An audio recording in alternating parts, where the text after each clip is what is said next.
Welcome to Papa A's Tulaan Session.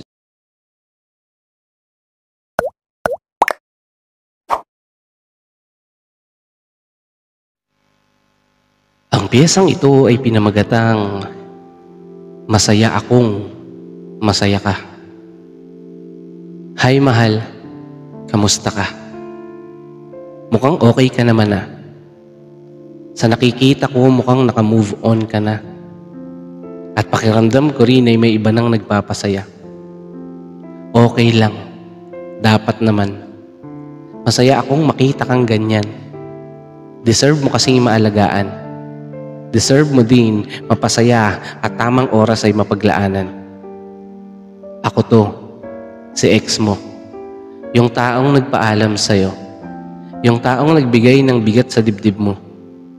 Yung taong hindi nakatupad sa pangako. Pakiramdam ko kasi hindi na tama kaya iniwanan kita. Pakiramdam ko kasi masasaya ka sa piling ng iba. Kailangan kitang iwan at palayain kasi mahal kita. Kasi baka sa piling ko'y masaktan ka.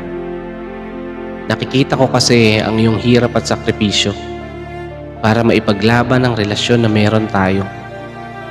Kaya lang, hindi ko naman masuklian kaya ka nagtatampo. At bilang respeto at pagmamahal ko sa iyo, pinili ko na lang na wakasan ito. Pasensya ka na ha.